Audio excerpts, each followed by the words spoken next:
Bonjour et bienvenue aux Assises nationales de l'agriculture et de l'alimentation. Pour cette table ronde consacrée à un enjeu à la fois économique, environnemental et social majeur, nous allons parler de la lutte contre le gaspillage alimentaire. Et si on arrêtait de retrouver notre alimentation à la poubelle, avec ce petit titre un peu provocateur, on va rentrer dans le vif du sujet. C'est vrai que le gaspillage alimentaire est un véritable fléau qui représente 1/5 de la nourriture disponible dans le monde. Chaque jour, l'équivalent d'1 milliard de repas est perdu sur la planète. Difficile quand même d'avoir ces quantités de manière précise, mais avec des conséquences sanitaires, économiques et climatiques extrêmement graves. En France, ce sont environ 4 millions de tonnes de produits comestibles qui finissent chaque année en déchets. C'est une réalité d'autant plus frappante qu'environ 15% de la population française est en précarité alimentaire. Des champs à l'assiette, des solutions existent et notre objectif aujourd'hui, ça va être d'en dresser un petit peu le bilan, de tracer des perspectives d'ici peut-être 2030. Pour éclairer le sujet, nous avons le plaisir d'accueillir deux acteurs clés de cette mobilisation. Guillaume Garot, vous êtes député de la Mayenne, vous êtes une figure centrale de cette lutte contre le gaspillage alimentaire avec une loi qui date de 2016 maintenant à ce sujet. Vous avez récemment poursuivi votre engagement en portant des amendements visant à renforcer l'incitation aux dons des denrées alimentaires, notamment pour les grandes surfaces. Ça, c'était en octobre 2025 pour les derniers amendements, et les agriculteurs en les exemptant des cotisations MSA sur les dons en nature en novembre 2025. À vos côtés, Laurane Poulain, bonjour. Vous êtes responsable des affaires publiques chez Too Good To Go en France, une appli dont je pense que tout le monde connaît, j'espère en tout cas, la praticité. C'est une entreprise à impact social dont la mission est d'inspirer, de donner les clés à tous pour lutter contre le gaspillage alimentaire. Votre application est quand même la première au monde pour la revente d'invendus alimentaires, se positionnant comme un volet d'innovation du législateur. Alors Guillaume Garot, je me retourne vers vous, j'ai dit 2016, ça fait déjà 10 ans. L'interdiction a été faite aux supermarchés de plus de 400 mètres carrés, notamment de rendre leurs invendus consommables impropres à la consommation. Et l'obligation de donner aux associations était un peu unique au monde. C'est la première fois qu'une injonction, une réglementation obligeait à cette mise en place. Aujourd'hui, l'efficacité de cette législation, vous la jaugez comment 10 ans après ?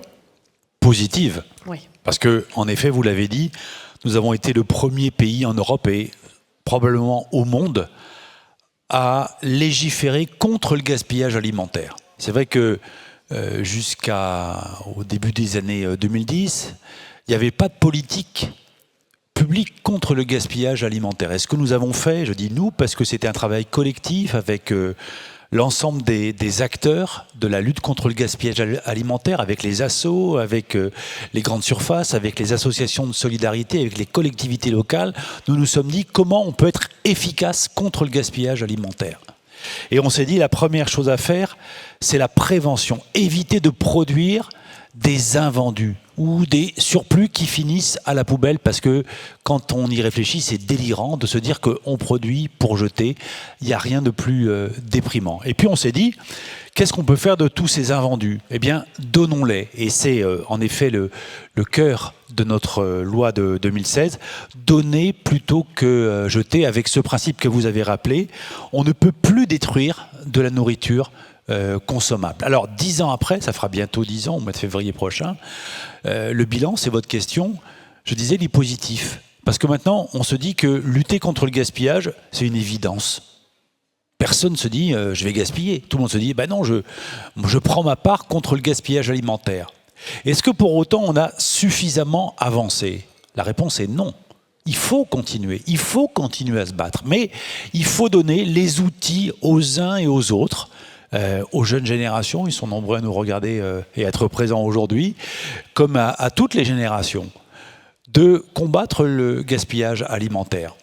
Parce que ça vaut le coup de lutter contre le gaspillage alimentaire, vous l'avez rappelé, je veux redonner le sens quand même de ce combat. D'abord, c'est un défi économique. Chaque fois qu'on gaspille, à la fin de l'année, pour chacun d'entre nous, comme consommateur, c'est un billet de 100 € qu'on met à la poubelle.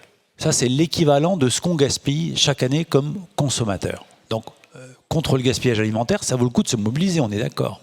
Et puis, on sait bien que c'est aussi un défi écologique, environnemental, vous l'avez dit, parce qu'on gaspille des ressources. Or, on n'a qu'une seule planète.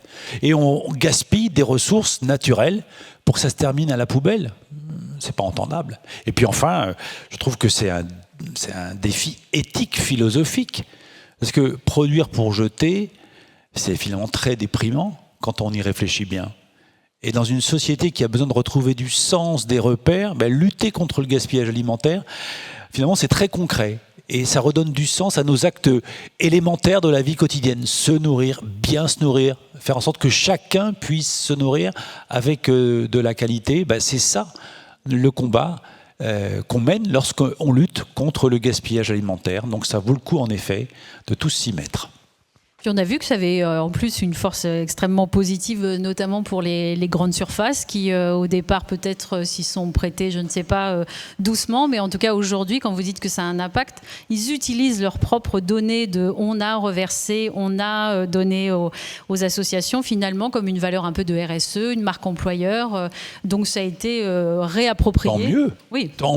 Tant mieux si les préoccupations économiques rejoignent les préoccupations sociales. Moi, je suis le plus heureux quand je vois ça. Mais je pense qu'on peut encore faire des progrès et on va vous en parler ensuite avec Laurent Poulain. Mais on s'y est remis et franchement, on y passe du temps pour faire en sorte qu'on dessine la prochaine étape contre le gaspillage alimentaire et que chacun de nous soit acteur, que chacun de nous puisse agir contre le gaspillage. Alors avant de parler de la prochaine étape, mais elle est importante, vous avez raison, Laurent Poulain, on va parler un petit peu comment Too Good To Go est devenu cet acteur maintenant incontournable. Comment est-ce qu'il a émergé? Comment ça s'est fait effectivement cette collaboration avec cette cadre fixé par la loi en 2016? Comment vous avez appréhendé les choses et comment les entreprises surtout sont rentrées effectivement dans ce cercle, cette économie circulaire entre guillemets? Oui, alors merci. Effectivement, on est né, nous, Too Good To Go, en même temps que la loi Garot. Et on n'est pas les seuls à être nés. Il y a une véritable filière de l'anti-gaspi qui a pu se créer autour de ces obligations réglementaires. Parce que la loi, elle a posé un certain nombre d'obligations. Elle a aidé à faire changer les mentalités, à la fois des commerçants, mais aussi des consommateurs. Mais pour aussi pouvoir diffuser l'anti-gaspi dans la société, notre conviction, c'est qu'il faut, à côté du législateur, des acteurs économiques qui permettent d'aller sur ces sujets et qui permettent aux acteurs qui sont concernés par la réglementation de leur donner des outils pour pouvoir respecter ces obligations. Donc c'est ce qu'on a fait, nous, Too Good To Go.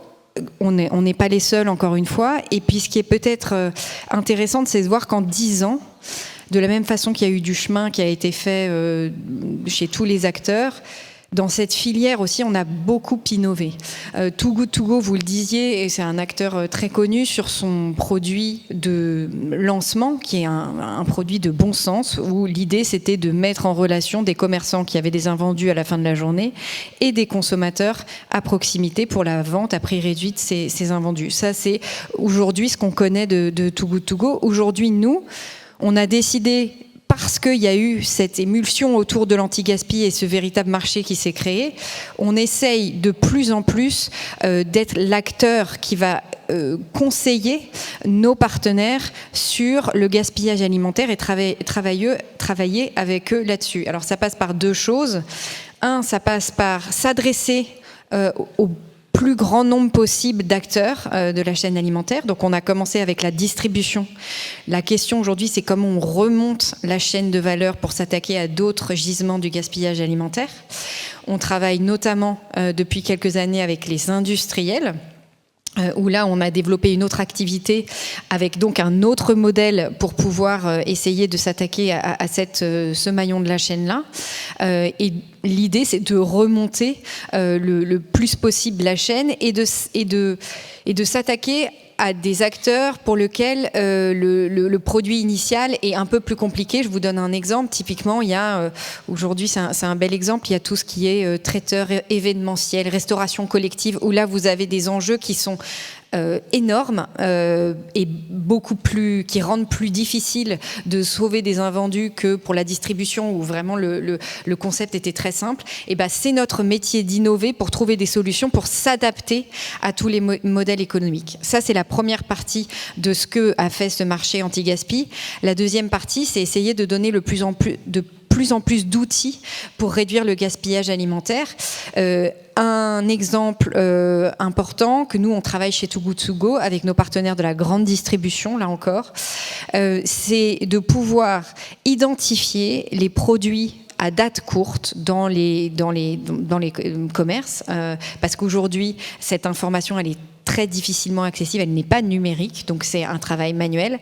Comment on utilise l'innovation, le numérique, l'IA, pour pouvoir aider à détecter ces produits qui vont bientôt devenir des invendus, et ensuite leur recommander la meilleure valorisation possible de l'invendu selon les paramètres. Et donc, ce qui est important, je trouve que c'est très bon signe dans où en est-on 10 ans après, c'est qu'il y a eu beaucoup d'innovation qui a été créée par les marchés, par le marché, pour aller dans ce sens-là, parce qu'effectivement, c'est des problématiques environnementales, c'est aussi des problématiques évidemment économiques pour nos partenaires. Lutter contre le gaspillage alimentaire, au-delà même de respecter la législation, c'est aussi augmenter son revenu pour les commerçants. On le voit beaucoup aujourd'hui dans les grandes surfaces et les moyennes surfaces, effectivement, même des corners, des rayons avec des LC, date limite de consommation courte, et donc ce qui vient expliquer un moins 20, moins 30, moins 50% parfois sur certains produits. Ça aussi, c'est des choses qui sont des conséquences entre guillemets indirectes de votre loi 2016. Très direct même. Très direct, vous avez raison. Quelle est l'importance, l'un ou l'autre pour répondre, l'importance de l'éducation au gaspillage justement dans la mise en place de tout ça? Parce que nous, les Quadra Quinca, il a fallu se mettre à l'appli et tout ça. Aujourd'hui, on voit que par contre, effectivement, chez les jeunes générations, l'utilisation d'une appli dans tout moment de consommation, c'est quelque chose d'assez naturel. Mais bon, on est encore là, nous, les Quadra et les Quinca. Donc, il faut bien nous éduquer et nous sensibiliser aussi. Ça se passe comment aussi? Too Good To Go travaille sur ce genre de choses aussi? Oui, et parce que effectivement, c'est essentiel de sensibiliser pour deux raisons. Je crois la première, c'est parce que les consommateurs, si vous regardez l'endroit où il y a le plus de gaspillage sur la chaîne, c'est au niveau du consommateur. Ça ne veut pas dire que le consommateur adore gaspiller, ça veut dire aussi qu'il arrive en bout de chaîne et que se répercutent sur lui des enjeux qui viennent de l'amont.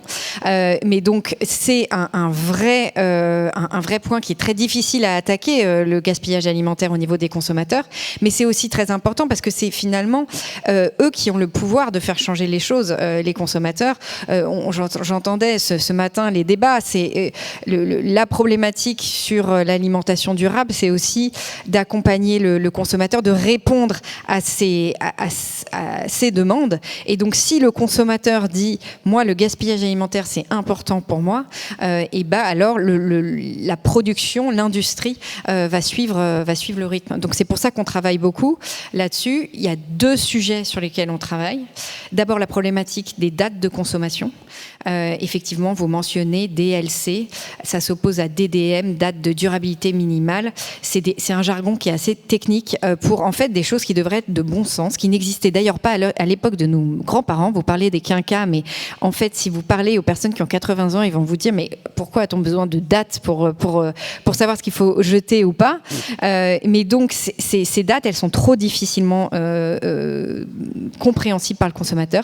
Et là encore, on a travaillé avec le législateur qui travaille à l'échelle nationale et européenne, mais peut-être Guillaume Garot vous en dira un mot, mais toujours dans cette dynamique d'accompagnement de la réglementation. Nous, on a travaillé beaucoup avec les industriels pour essayer de créer des pictogrammes qui permettent de faciliter la consommation d'un produit, ou quand il y a écrit à consommer de préférence avant on vous explique qu'avant de jeter, vous observez, sentez, goûtez, et que c'est le test à faire avant de jeter en se référant uniquement à ce qui est écrit sur la date. Ça, c'est un grand enjeu. Et ensuite, mais on en reparlera peut-être, on travaille aussi sur l'éducation dans les écoles parce que c'est évidemment le nerf de la guerre, puisque ceux qui éduquent les quinquas et les quadras, pour vous reprendre votre expression, ce sont les enfants. Et donc à l'école, il y a aussi beaucoup de sujets à évoquer. Beaucoup de choses là dans ce que dit Laurane. Alors déjà la partie revenir au bon sens de l'odeur, bon sens du goût, ça c'est important aussi pour de se rappeler comment on détecte qu'un aliment est peut-être plus bon. Et puis l'autre chose, c'est j'ai envie qu'on parle justement de la restauration hors domicile, là où les pouvoirs publics ont la main, sur les cantines scolaires, sur les hôpitaux. Là aussi, il y a de l'éducation à faire anti-gaspi. Alors l'éducation, vous avez raison de poser le problème parce que c'est fondamental, c'est le point fondamental. Si on veut être plus efficace tous ensemble dans notre pays pour faire reculer le gaspillage, ça passera nécessairement par une plus grande sensibilisation au gaspillage alimentaire et aux outils pour lutter contre le gaspillage. Et ça, on peut imaginer des campagnes à la télé, dans les journaux, sur les radios, sur tous les médias, sur tous les écrans, pour donner à chacun les outils. Comme consommateur, qu'est-ce que je peux faire moi pour qu'il y ait moins de gaspillage dans mon frigo, dans mon placard? C'est des choses hyper concrètes. Et puis, il faut aussi, et on est toujours dans le fondamental, qu'on aille sur le terrain de l'éducation, mais à mon sens, ça doit être l'éducation à l'école. Parce qu'aujourd'hui, il n'y a pas vraiment d'éducation à l'alimentation dans les programmes scolaires. Alors, on le fait un peu au collège, un peu à l'école primaire, élémentaire, très peu au lycée. Or, on pourrait faire énormément pour redonner davantage les repères nutritionnels, par exemple. Savoir ce que c'est qu'une alimentation équilibrée. Ensuite, s'y repérer dans les dates de consommation. Faire ensuite une forme d'histoire ou de géographie à travers l'alimentation.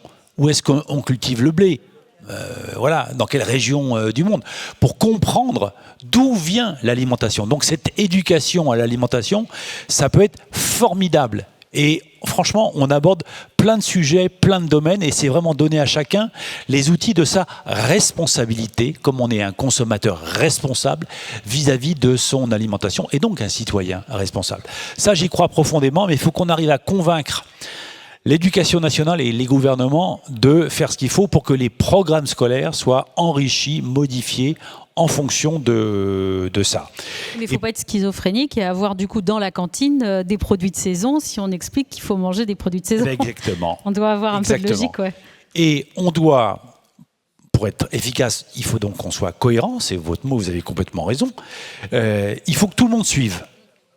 Et on pourrait très bien imaginer, et ça se fait déjà largement, il y a des associations qui font ça très bien, je pense Au Goût du Jour par exemple, qui donnent des repères, et puis qui intervient aussi dans les cantines scolaires pour aider les bons gestes, pour faire en sorte qu'on comprenne bien d'où vient le produit. Le lait, il ne vient pas de la brique de lait, il vient de la vache.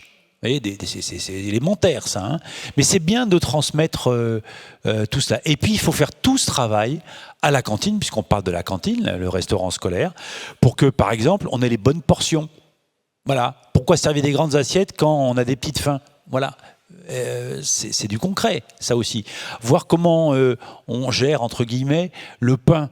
Et on s'aperçoit que quand on le met à la fin du self, eh ben, on en gaspille moins, parce qu'on en prend moins. Vous voyez, c'est des choses hyper simples, mais il faut aider tous ceux qui sont en charge de la restauration scolaire à faire une offre, à présenter les produits, les assiettes, les aliments, de telle façon qu'on les gaspille moins à la fin. Et ça, je pense qu'on a vraiment des marges de progression, mais c'est concret et on peut y arriver. Alors justement, comme on a dit que les assises c'était terre de solutions, on essaie d'amener des solutions. Des solutions que moi j'ai pu voir sur le terrain, c'est notamment effectivement des cantines scolaires où ils innovent et c'est non plus la chaîne comme ça de snacking, mais c'est l'enfant qui décide de la quantité qu'il met dans son assiette, parce que hier il avait grand faim, mais aujourd'hui beaucoup moins.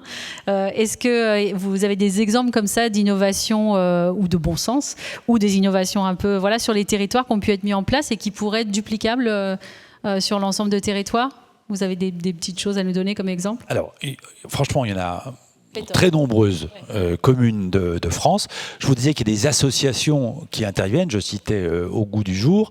Il y en a beaucoup d'autres également. J'étais la semaine dernière en Occitanie et il y a des fédérations d'associations localement, c'est-à-dire des regroupements d'associations qui se donnent la main et qui essaient de travailler ensemble sur des projets territoriaux contre le gaspillage alimentaire.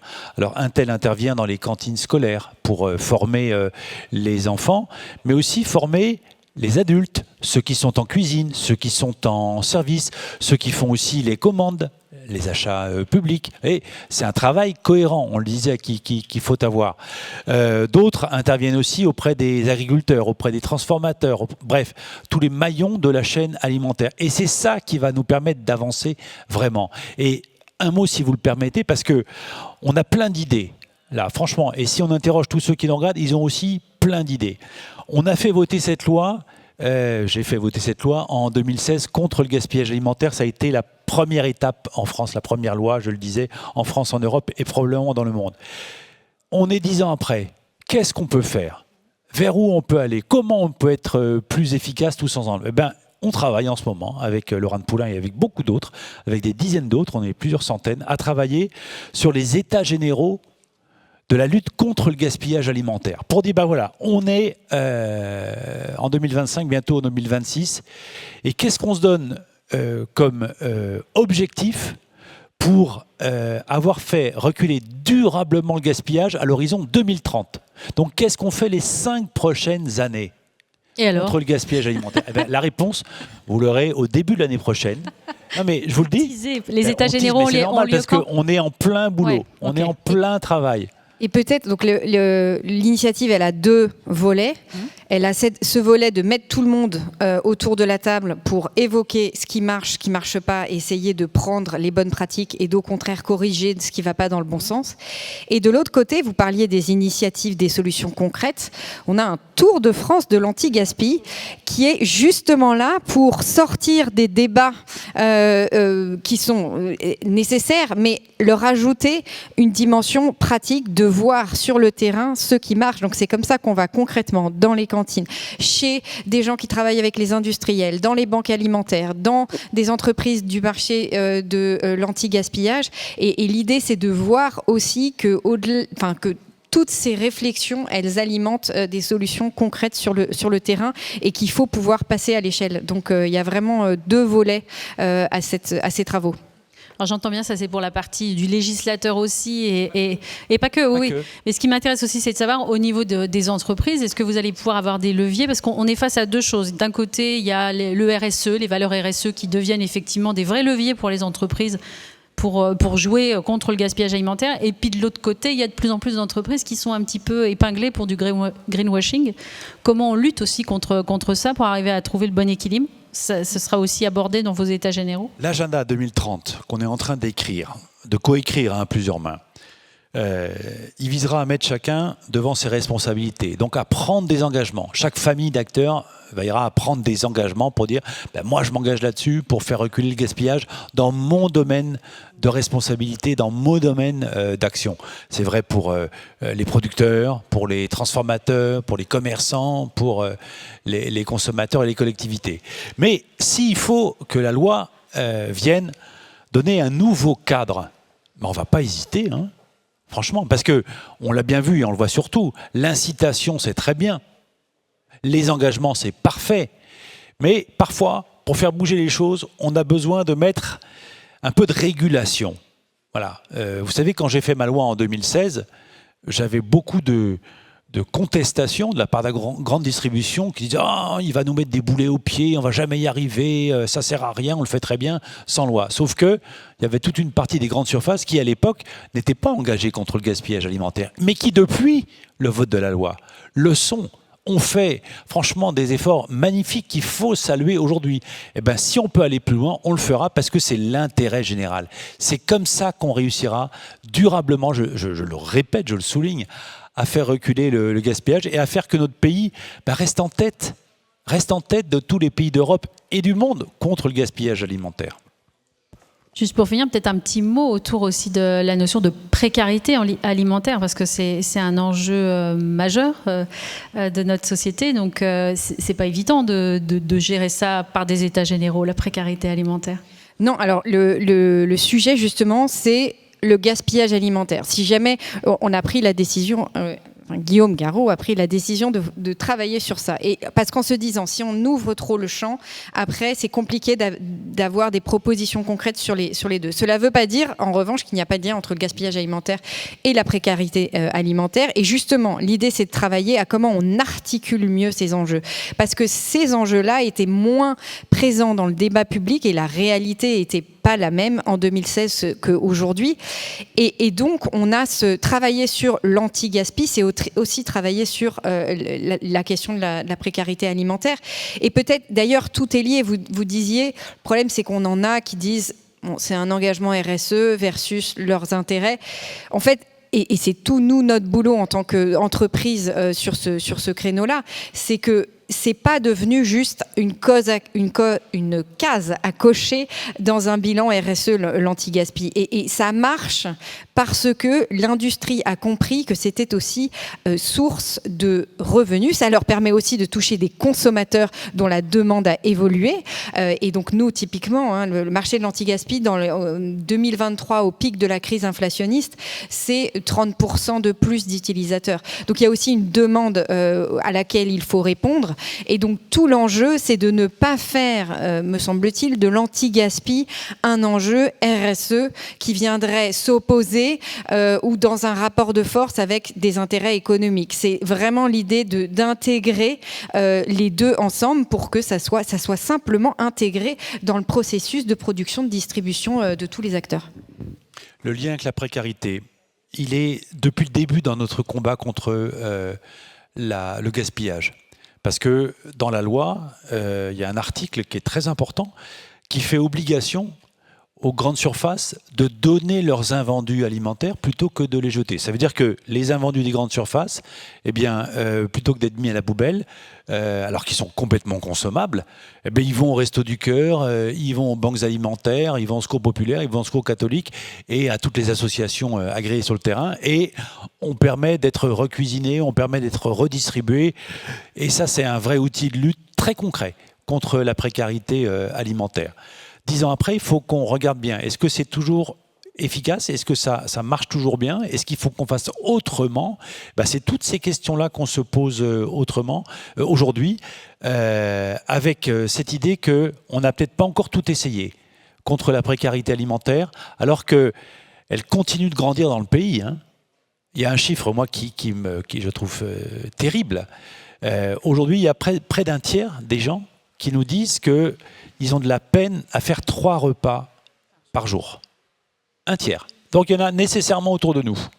Voilà, on ne le dit pas parce qu'on a honte, souvent, parce qu'on veut, et c'est compliqué à porter, évidemment, mais ça mérite qu'on prenne le sujet à bras-le-corps, qu'on prenne le taureau par les cornes et qu'on voit comment, en luttant contre le gaspillage alimentaire, on peut aussi lutter contre la précarité alimentaire.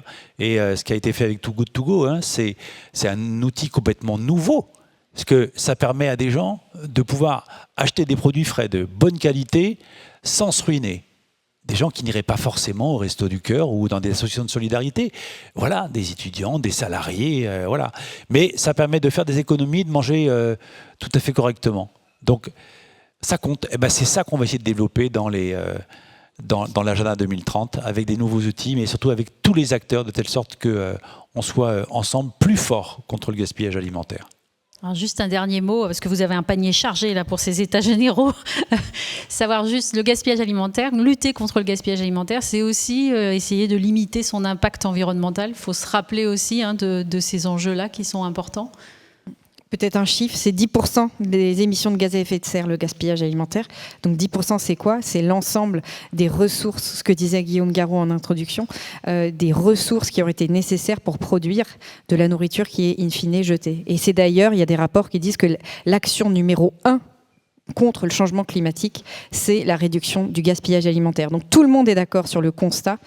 Les questions, c'est comment on fait face à cette montagne qui reste à franchir. Et un deuxième chiffre pour bien prendre conscience. Aujourd'hui, à l'échelle de la planète, on jette un tiers de ce qu'on produit. C'est dingue. Un tiers de la production alimentaire totale termine à la poubelle, grosso modo. Et si le gaspillage alimentaire était un état vis-à-vis de l'émission des gaz à effet de serre, c'est ça dont on a parlé à la COP Belém, la COP 30, eh bien ce serait un troisième état après la Chine et les États-Unis, comme si c'était à l'échelle de la planète un troisième état qui génère des gaz à effet de serre. Donc si on veut maîtriser le réchauffement climatique, là aussi ça vaut vraiment le coup de se mobiliser contre le gaspillage alimentaire. Et là, c'est pas la faute des autres, c'est vraiment la responsabilité de chacun. Mais il faut qu'on donne à chacun les outils pour agir. On va rester sur cette image forte, parce que imager les choses, c'est aussi important pour les nommer, les exister. Un grand merci Guillaume Garot, un grand merci Laurent Poulain, et donc on vous attend pour la suite de ces états généraux. Merci à vous.